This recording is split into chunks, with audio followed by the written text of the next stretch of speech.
উপস্থিতি, মহান আল্লাহ রব্বুল আলামিন এই রোজা, এই সিয়াম কি জন্য দিলেন? এই রোজা, এই সিয়াম কি জন্য দিলেন? মহান আল্লাহ রব্বুল আলামিন বললেন, আস-সাওমুলি, আস-সাওমুলি, রোজা হচ্ছে আমার জন্য। রোজা কার জন্য? রোজা হচ্ছে আমার জন্য। এই কথাটা কে বললেন? আল্লাহ বললেন। এই কথাটা, এই শব্দটা আল্লাহ বললেন যে আস-সাওমুলি, রোজা হচ্ছে আমার জন্য, সিয়াম হচ্ছে আমার জন্য, আর কারো জন্য নয়। আল্লাহ তো অন্য ইবাদাত সম্পর্কে, অন্য বিষয় সম্পর্কে আল্লাহ বলতে পারলেন হয় যে আস-সালাতুলি, আস-সালাতুলি, আল-হজ্জুলি, আর জাকাতুলি, যে জাকাত আমার জন্য, নামাজ সালাত আমার জন্য, হজ আমার জন্য। এই ইবাদত ক্ষেত্রে, এই ইবাদতগুলোর মধ্যে আল্লাহ বললেন না। আল্লাহ শুধু এই সিয়াম সম্পর্কে, এই রোজা সম্পর্কে আল্লাহ বললেন যে আস-সালাতুলি, রোজা হচ্ছে আমার জন্য, এর পুরস্কার আমি আল্লাহ নিজেই দেব, আমি আল্লাহ নিজ হাতে দেব। আর এক হাদিসে আল্লাহ বললেন যে আস-সাওমুলি, রোজা হচ্ছে আমার জন্য, আর এর পুরস্কার আমি আল্লাহ নিজেই, আমি আল্লাহ নিজেই। তাহলে দেখুন রোজা সম্পর্কে আল্লাহ কি বললেন। শুধু তাই নয়, শুধু তাই নয়, মহান আল্লাহ রব্বুল আলামিন ফেরেশতাদেরকে বললেন, হে আমার ফেরেশতারা, তোমরা শুনে রাখো, আমার যত ইবাদাত আছে, আমার যত ইবাদাত আছে, সব ইবাদাতেরই তোমরা লিখবে, কিন্তু একটা ইবাদাতের লেখি তোমরা লিখবে না, তা হচ্ছে এই সিয়াম, এই রোজা। তা হচ্ছে এই সিয়াম, এই রোজা। এই সিয়ামের লেখি তোমরা লিখবে না, এর প্রতিদান আমি আল্লাহ নিজেই দেব, এর প্রতিদান আমি নিজ হাতেই দান করব, এর প্রতিদান আমি আল্লাহ নিজেই।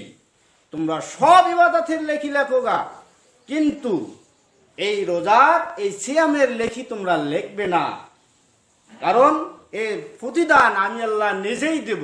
সম্মানিত উপস্থিতি, মনে রাখবেন, মনে রাখবেন, ম্যানেজার যখন প্রতিদান দেয়, মজুরি দেয়, তার মতো সে দেয়।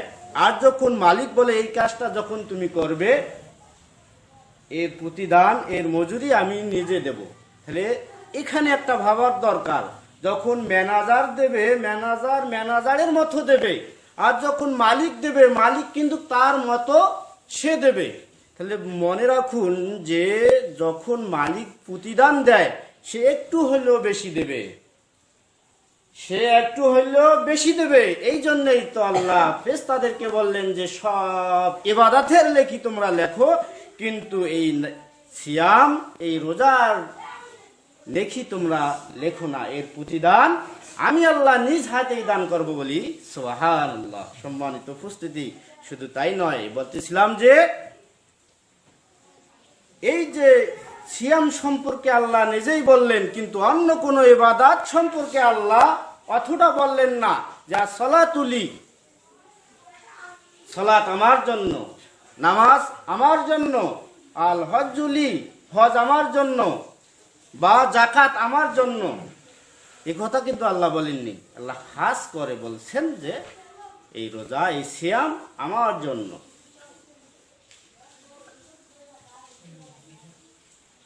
মনে রাখবেন, জাকাত মানুষ দিতে পারে, মানুষ দেখানো জাকাতও মানুষ দিতে পারে, মানুষ দেখানো না জাকাতও মানুষ দিতে পারে, মানুষ দেখানো নামাজ মানুষ পড়তে পারে। টাকা আছে বিদায় আমি হজ করতে পারি, করতেই পারে। মনে রাখবেন, প্রত্যেক ইবাদতের দুটি ধরন আছে। কয়টি ধরন? মনে রাখবেন, কথাগুলো গুরুত্বপূর্ণ হিসাবে স্মরণ রাখার চেষ্টা করবেন, আশাবাদী লাভবান হবেন ইনশাআল্লাহ। বলতেছিলাম কি যে প্রত্যেক ইবাদতের দুটি ধরন আছে। কেমন দুটি ধরন? তা হচ্ছে যে একটা বাহিরের আর একটা হচ্ছে ভেতরের। একটা হচ্ছে বাহিরের আর একটা হচ্ছে ভেতরের। বাহিরের কেমন?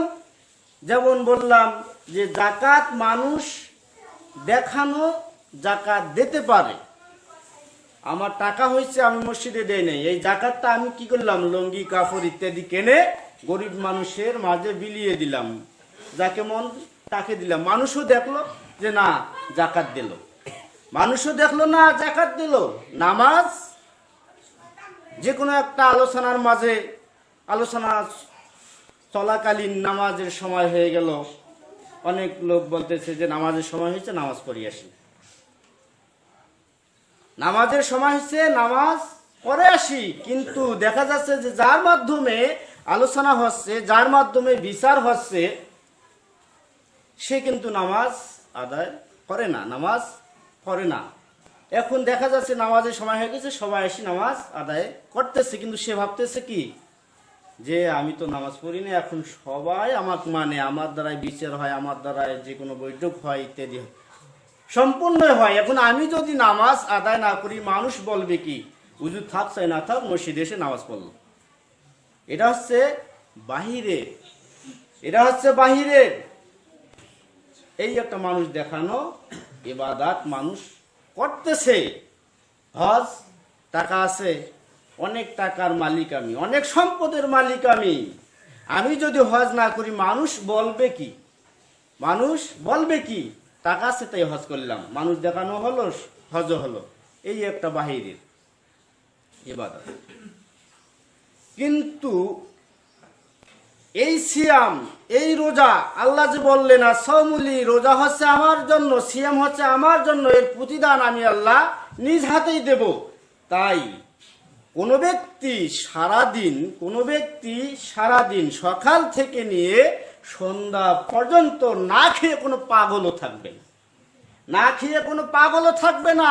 মানুষ দেখানোর জন্য কোনো ব্যক্তি সকাল থেকে নিয়ে সন্ধ্যা পর্যন্ত না খেয়ে কোনো পাগলও থাকবে না।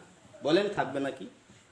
কোনো পাগলও থাকবে না। এটা হচ্ছে ভেতরের ইবাদত, এটা হচ্ছে ভেতরের ইবাদত। যে ব্যক্তি সিয়াম আদায় করে, যে ব্যক্তি রোজা রাখে, শুধু আমার জন্যই রাখে, আর কারো জন্য রাখে না।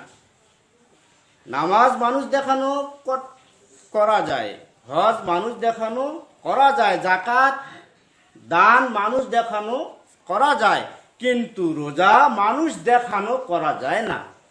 মানুষ দেখা অনুযায়ী যে কোনো ব্যক্তি সকাল থেকে নিয়ে সন্ধ্যা পর্যন্ত না খেয়ে থাকবে না, যে আমি মানুষ দেখাইলাম, আমি সকাল থেকে নিয়ে সন্ধ্যা পর্যন্ত উপবাস থাকি, থাকবে?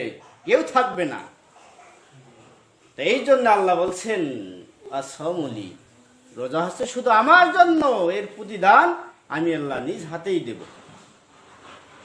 তাই আমাদের জন্য একান্ত জরুরি ভাবে এই যে সামনে রোজার মাস আসতেছে, এই রোজার মাসে যখন আমরা প্রবেশ করব, আমরা এখন থেকে নিয়ত করব, এই যে একটা গুরুত্বপূর্ণ মাসে আমরা উপস্থিত হতে যাচ্ছি, আল্লাহ যেন সবাইকে সঠিকভাবে এই মাসে প্রবেশ করে সম্পূর্ণ রোজাগুলো সঠিকভাবে, যেভাবে আল্লাহ চান, যেভাবে রোজা রাখলে, যেভাবে সিয়াম রাখলে আল্লাহ সন্তুষ্ট হবে, সেইভাবে যেন আমরা রোজাগুলো রাখতে পারি, সেই মাসে প্রবেশ করতে পারি। আল্লাহ সবাইকে তৌফিক দান করুক, সকলে বলে আমিন। সম্মানিত উপস্থিতি, মনে রাখবেন এই যে রোজা আল্লাহ দিলেন, কি জন্য দিলেন? কি জন্য দিলেন?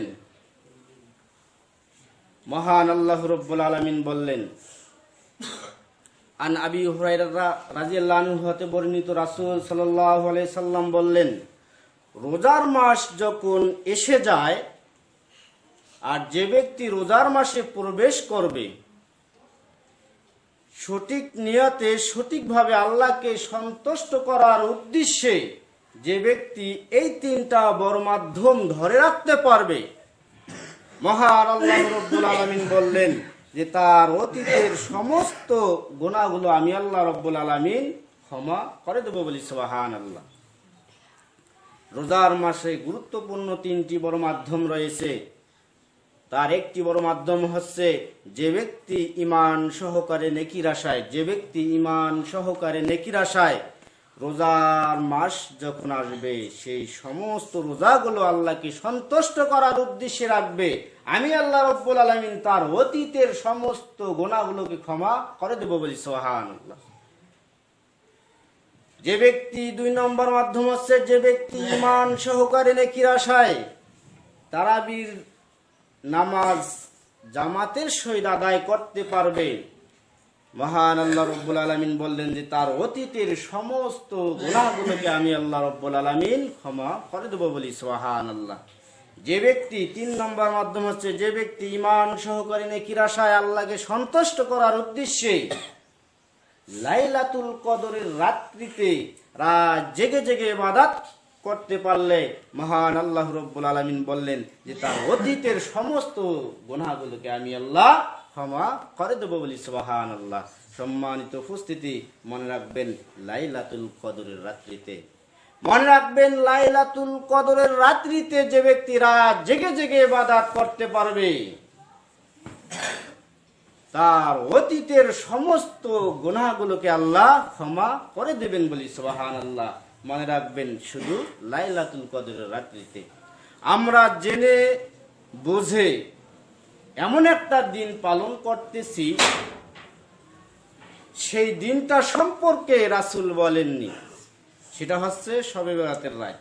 গজ্জারত করি, কথাটা খারাপ লাগতে পারে, কথাটা নতুন লাগতে পারে, কিন্তু যেটা সত্য আমি সেইটাই বলার চেষ্টা করব।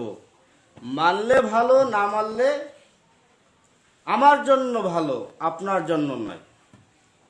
কেন আমার জন্য ভালো? বাল্লিগনিওয়ালা আয়া, আল্লাহ বলছেন তুমি জেনে দাও, চাই মানুক চাই না মানুক। আল্লাহ তো লাইলাতুল কদরের রাত্রিতে আসেন এবং প্রতি রাতেই আল্লাহ আসেন। শুধু লাইলাতুল রাত্রিতে নয়, আল্লাহ প্রত্যেক রাত্রিতে আসেন।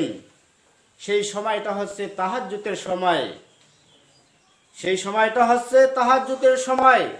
কিন্তু আরো আল্লাহ খাস করে বলছেন যে আমি লাইলাতুল রাত্রিতে আমি আল্লাহ সপ্তম আসমান থেকে প্রথম আসমান আসি আর বলি, হে আমার বান্দারা তোমরা কে কোথায় আছো, কোন অভিযোগ আছে তোমাদের, কি অভিযোগ আছে তোমরা আমাকে বলো, আমি দেওয়ার জন্য প্রস্তুত। সেই রাত্রিতে শুধু মানুষ নয়, মানব জিন সব কিছুই, এমনকি জড়বস্তু আল্লাহর তাসবিহ পাঠ করে, তার প্রমাণ আমার কাছে আছে, আমি দিতে পারবো। জড়বস্তু, আগুন জড়বস্তু না? আগুন জড়বস্তু না? সেই আগুনও আল্লাহর কথা শুনে, আল্লাহর কথা মানে। কোন নবী আগুন থেকে রেহাই পেয়েছে বলুন? এটাই প্রমাণ করে জড়বস্তু আল্লাহকে স্মরণ করে, আল্লাহর কথা শুনে, আল্লাহকে মানে। শুধু মানুষ আর জিন নয়, তাই মনে রাখবেন। যাই হোক, বলতেছিলাম যে লাইলাতুল কদরের রাত্রিতে আল্লাহ সপ্তম আসমান থেকে প্রথম আসমান আসেন এবং মানুষকে বলতে থাকেন, হে আমার বান্দারা তোমরা কার কি অভিযোগ আছে তোমরা আমাকে বলতে পারো, আমি দেওয়ার জন্য প্রস্তুত। কিন্তু সেই সময় আমরা ঘুমে থাকি, সেই সময় আমরা যে কোন কাজে থাকি আমরা নিজেই জানি আমি কোন কাজে আছি। কিন্তু এভাবে আল্লাহর ইবাদত করলে, এভাবে আল্লাহকে স্মরণ করলে আল্লাহ সাড়া দেবেন না। এই জন্য সতর্ক হওয়া একান্ত জরুরি। সম্মানিত উপস্থিতি, শুধু তাই নয়, এই রমজান মাস এমন একটি গুরুত্বপূর্ণ মাস আমাদের মাঝে আসতেছে। এই মাসটা আমাদের জন্য একটা বরকতময় মাস, আমাদের জন্য একটা রহমতের মাস, আমাদের জন্য একটা নাজাতের মাস, আমাদের জন্য একটা গুরুত্বপূর্ণ মাস। এই মাসের কোর্স যদি আমরা শেষ করতে পারি তাহলে আমরা ধন্য। মনে রাখবেন, এই ঘড়িটি যখন স্লো হয়ে যায়, এই ঘড়িটি যখন নষ্ট হয়ে যায়, এই ঘড়িটি ঠিক করলে দেখবেন যে আরো 1 বছর মোটামুটি ভালো যাবে, মোটামুটি ভালোভাবে যাবে। মহান আল্লাহ রাব্বুল আলামিন বললেন, যে ব্যক্তি এই রোজার মাস, এই রমজানের মাসটা, যে ব্যক্তি এই কোর্সটা শেষ করতে পারবে, 30টা রোজা সুন্দরভাবে আমাকে সন্তুষ্ট করার উদ্দেশ্যে যে ব্যক্তি শেষ করতে পারবে, আমি আল্লাহ রাব্বুল আলামিন তার অতীতের সমস্ত গুনাহগুলোকে ক্ষমা করে দেব বলি সুবহানাল্লাহ। আর যে ব্যক্তি শেষ করতে পারবে না, যে ব্যক্তি শেষ করতে পারবে না, তার কি অবস্থা, তার কি অবস্থা হবে শুনুন। সম্মানিত উপস্থিতি, যখন রমজান মাস এসে যায়, যখন রমজান মাস এসে যায়, তখন জান্নাতের দরজা খুলে দেওয়া হয় এবং জাহান্নামের দরজাকে বন্ধ করে দেওয়া হয় এবং সমস্ত শয়তানকে শেকল দিয়ে বেঁধে রাখা হয়। প্রশ্ন থাকতে পারে, একটা প্রশ্ন থাকতে পারে, এই রমজান মাস যখন আসে, আল্লাহ জান্নাতের দরজাকে খুলে দেয়, জাহান্নামের দরজাকে বন্ধ করে দেয় এবং সমস্ত শয়তানকে কি করে, শেকল দিয়ে বেঁধে রাখা হয়। তাহলে কোন শয়তানের ওয়াসওয়াসায় পড়ে মানুষ রমজান মাসে সিয়াম আদায় করে না? রমজান মাসে সিয়াম আদায় করে না কোন শয়তানের ওয়াসওয়াসায়? এরও অ্যান্সার আছে, এরও অ্যান্সার আছে। কিন্তু আল্লাহ যখনই বললেন যে আমি যখন রমজান মাস আমি দেই, তখন কি করি, জান্নাতের দরজাকে খুলে দেই, জাহান্নামের দরজাকে বন্ধ করে দেই, তখন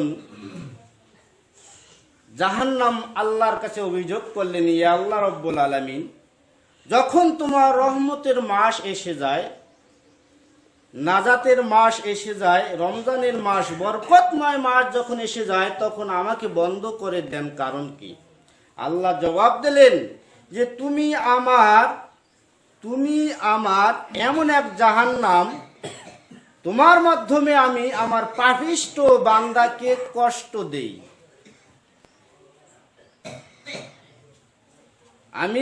তোমার মাধ্যমে আমি আমার পাপিষ্ঠ বান্দাকে কষ্ট দেই।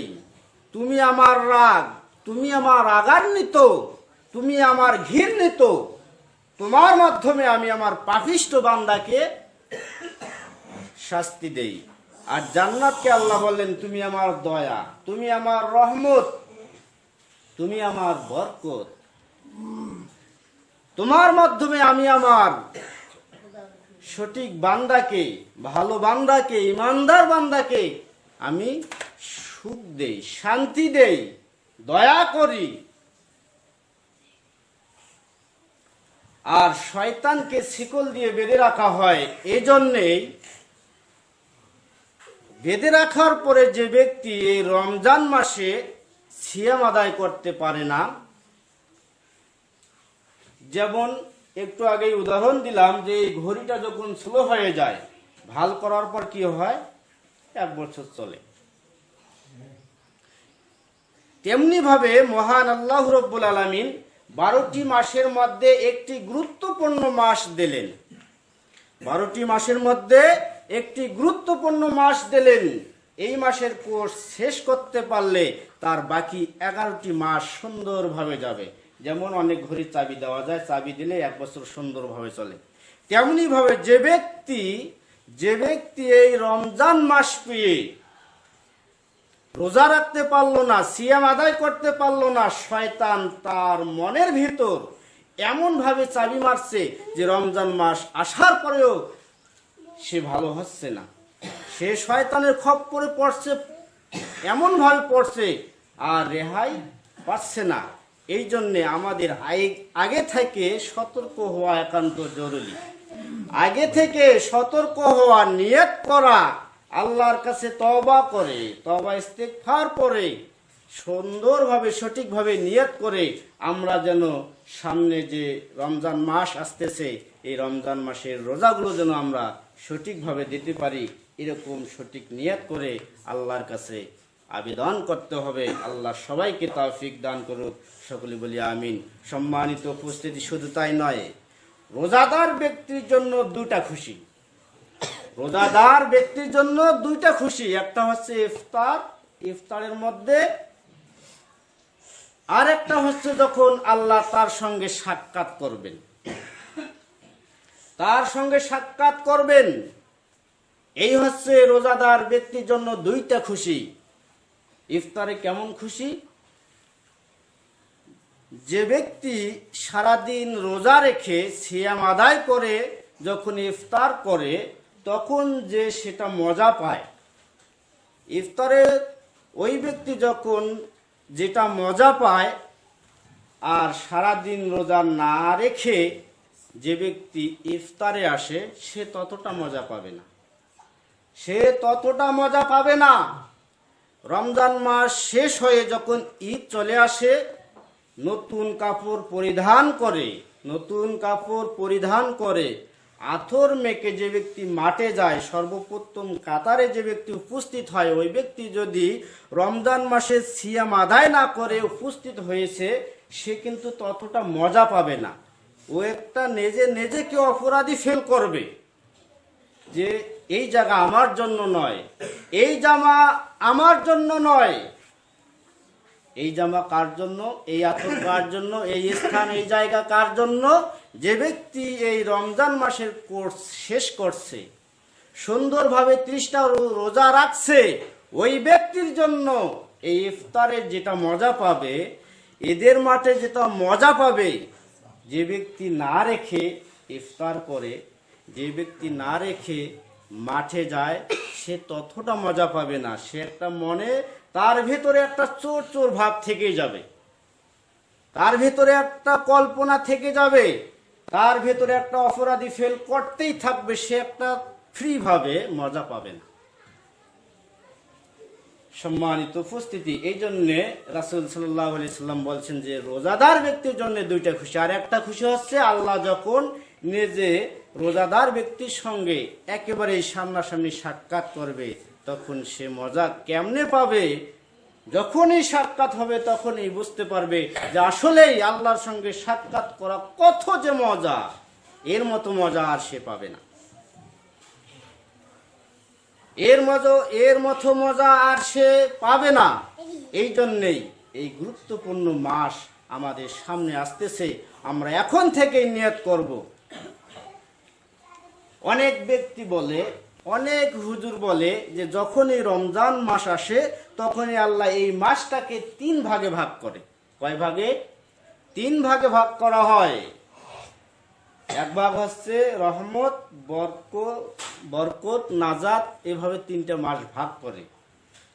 আর আমি যদি বলি যে এই যে ভাগ করছে যে হুজুর, এ হচ্ছে মিথ্যাবাদী, এ হচ্ছে মিথ্যাবাদী, এ হচ্ছে ইসলামের শত্রু, এ হচ্ছে জ্ঞানহীন ব্যক্তি, এ হচ্ছে রিসার্চ না করে ইসলামের কথা বলে, সেই লোকটি হচ্ছে এই লোক। আমি যদি এই কথাটা বলি তখন কেমন লাগবে? তখন কেমন লাগবে? হয়তো খারাপ লাগবে, হয়তো মন্তব্য জাগবে, আমি সেদিনকার ছেলে কি পড়লাম না পড়লাম, আজকে আমি একটা ভুল কইতেছি, ভুল ধরতেছি। কিন্তু মনে রাখবেন, এই যে 3 ভাগে ভাগ করা হয়েছে, রহমত, নাজাত, মাগফিরাত, এই যে যেটা বলে 3 ভাগে, এটা আসলে ঠিক নয়। এই হাদিসটি জাল, এই হাদিসটি জাল। যদি প্রথম 10 দিন যদি রহমত হয়, এই 10 দিন শেষ হওয়ার পর কি আর রহমত হবে না? পরের 10 দিন যদি নাজাত হয়, এই নাজাতের 10 দিন শেষ হওয়ার পর কি আর কেউ নাজাত পাবে না? কেউ তওবা করলে আল্লাহ তার তওবা কবুল করবে না? শেষের 10 দিন যে আল্লাহ বললেন যে লাইলাতুল কদরের রাত্রিতে আমি আল্লাহ সপ্তম আসমান থেকে প্রথম আসমানে আসি, তোমার সমস্ত অভিযোগ আমাকে বলো, আমি আল্লাহ দেওয়ার জন্য প্রস্তুত। সেই দিন যদি তুমি রহমত চাও, আল্লাহ সেই শেষের 10 দিনে রহমত করবে না? তুমি যদি সেই দিন নাজাত চাও, আল্লাহ সেই শেষের 10 দিন নাজাত দেবে না? সেই সময় যদি তুমি বরকত চাও, ধন সম্পদ চাও, আল্লাহ সেই 10 দিন দেবে না? মনে রাখবেন, না জেনে না বুঝে ইসলামের কথা কেউ বলবেন না, না জেনে না বুঝে ইসলামের কথা কেউ বুঝবেন না। জ্ঞান আছে, বুদ্ধি আছে, বিবেক আছে, হুজুরের আলোচনা শুনে মাওলানার আলোচনা শুনে, মুফতির আলোচনা শুনে রিসার্চ করে যাচাই করে তারপর মানবেন। তার আগে আবার মানিয়েন না। শ্রোতাদের সম্পর্কে তো আল্লাহ কি বলছেন জানেন? অকল সামিনা ওয়া আতা'না। শ্রোতা হচ্ছে ওরাই যারা শুনে মানে, মানার আগে ভাবে, চিন্তা করে আসলে আমি যে কথাটা বললাম এই কথাটা কোরআন এবং হাদিস অনুযায়ী আছে কিনা, এটা জেনে শুনে মানতে হবে।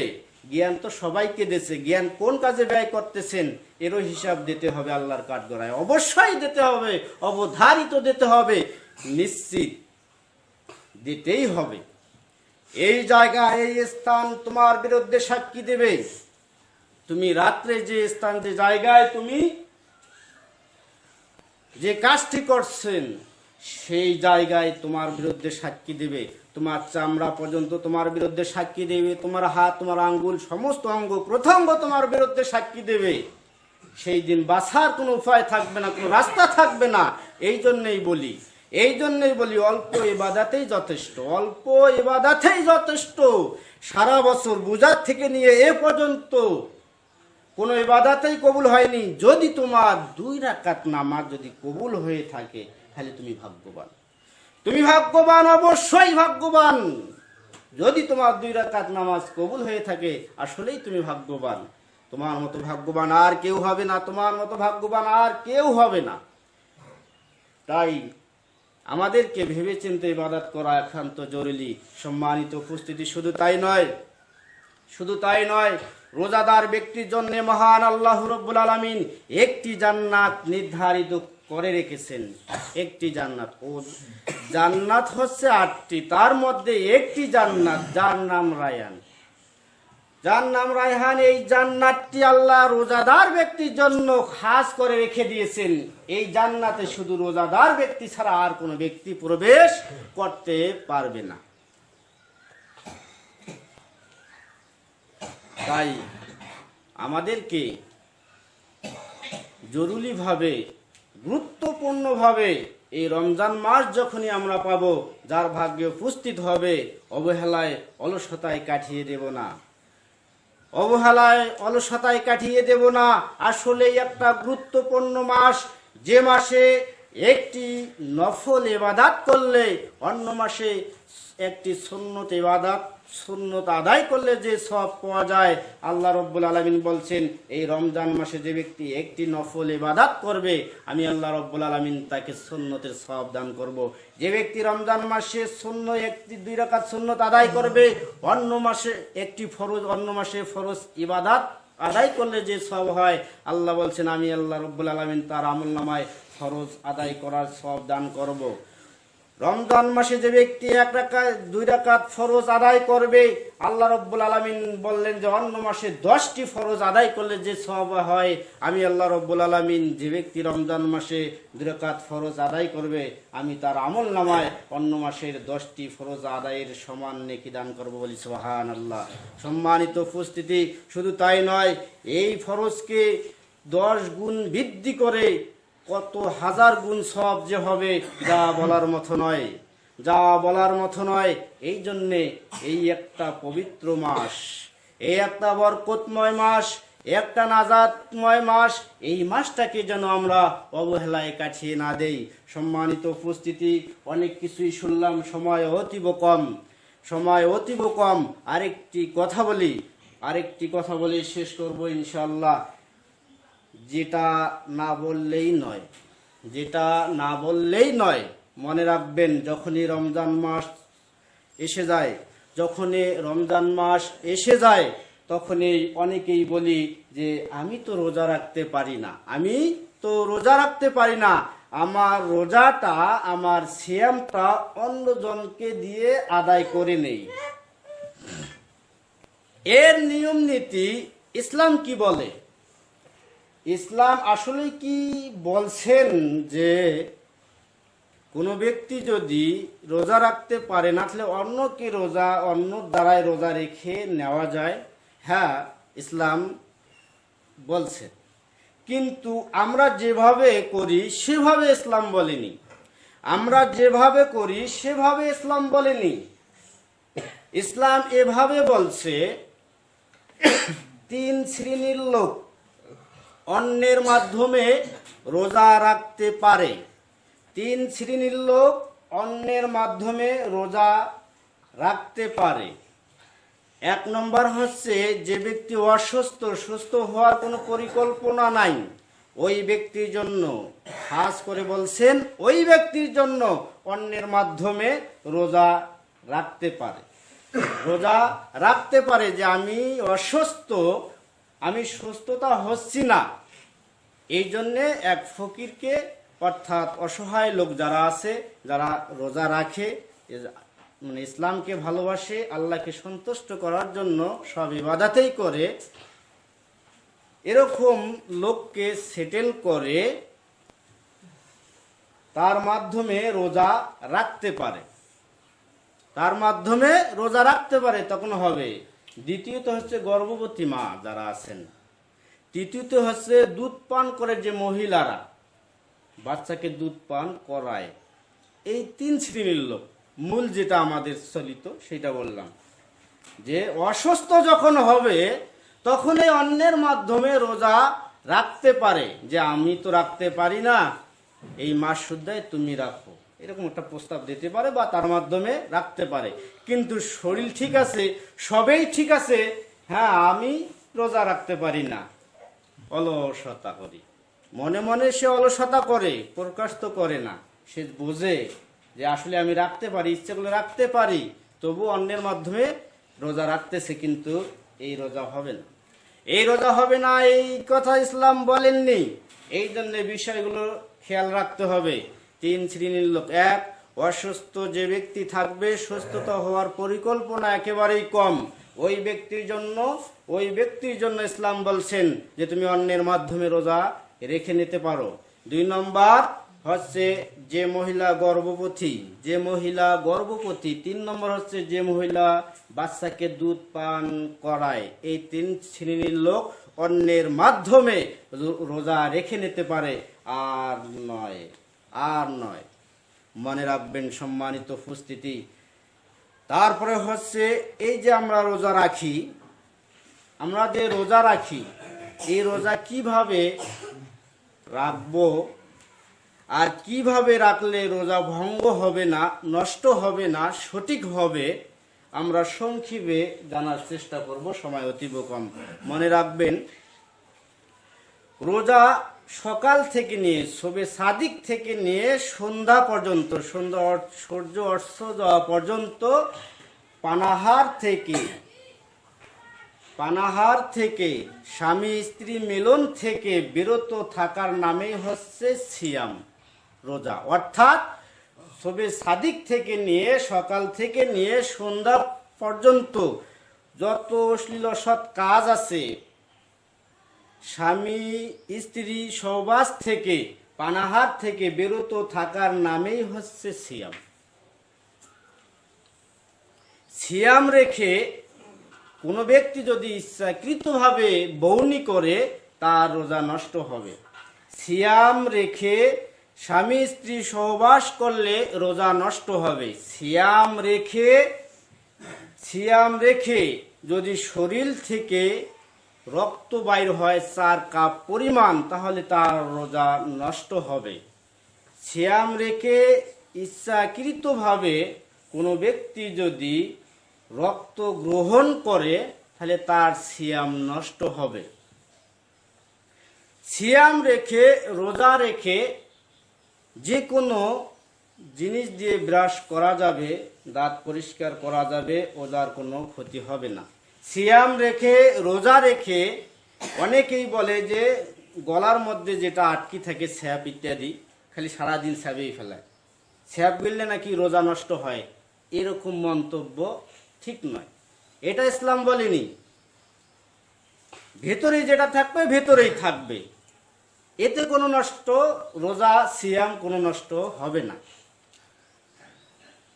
স্যাপ ফেলাই লাগবে বাধ্যতামূলক নয়, ভেতরের জিনিস ভেতরে গেলেই রোজার ক্ষতি হবে না, রোজা নষ্ট হবে না। ইসলাম যা বলে আমি তাই বললাম, রাসূল যা বলে আমি তাই বললাম। তো সময় অতীব কম, আরো নিয়ম নীতি আছে। তো যাই হোক, এই যে নিয়ম নীতিগুলো আমরা শুনলাম, আল্লাহ যেন সবাইকে সঠিকভাবে, যখনই আমরা রমজান মাস পাবো, যখনই আমরা বরকতময় মাস পাবো, আমরা এখন থেকে নিয়ত করব, আল্লাহ যেন সবাইকে সঠিকভাবে এই 30টা রোজা রাখার তৌফিক দান করে। সকলে বলি আমিন। আর যে ব্যক্তি ইচ্ছাকৃতভাবে একটি রোজা ছেড়ে দেবে, যে ব্যক্তি ইচ্ছাকৃতভাবে একটি রোজা ছেড়ে দেবে, তাকে কি করতে হবে? তাকে কাফারা দিতে হবে, তাকে 60টি রোজা দিতে হবে। ইচ্ছাকৃতভাবে যে ব্যক্তি একটি রোজা নষ্ট করবে, তাকে কয়টা রোজা দিতে হবে? 60টা রোজা দিতে হবে। যদি না দেয় তাহলে প্রতিদিনে 100 কেজি চাল দিতে হবে, 100 কেজি চাউল দিতে হবে কাফারা স্বরূপ। আর 60টা রোজা দেওয়ার সময় যদি একাধিক দিতে হবে, একাধিক দিতে হবে, কোনো বাদ নেই। যদি একদিন ইচ্ছাকৃতভাবে মনে করেন যে 60টা ইচ্ছাকৃতভাবে একটা রোজা নষ্ট করলাম, 60টা রোজায় আমি দেব, 60টা রোজা দিতে দিতে দিতে দিতে 25টা ওভার হয়ে গেল, তারপরে একটা হট করি নাই, হবে না, আবার নতুন করে দিতে হবে। কঠিন ও জটিল নিয়ম ইসলাম যা বলে, আবার নতুন করে দিতে হবে। এই জন্য আসুন আমরা যেন ইচ্ছাকৃতভাবে আল্লাহর কোনো ইবাদতে নষ্ট না করি। আল্লাহ এই তৌফিক সবাইকে দান করুক। সকলে বলি আমিন। ওয়া আখিরি দাওয়ানা আনিল হামদুলিল্লাহি রাব্বিল আলামিন।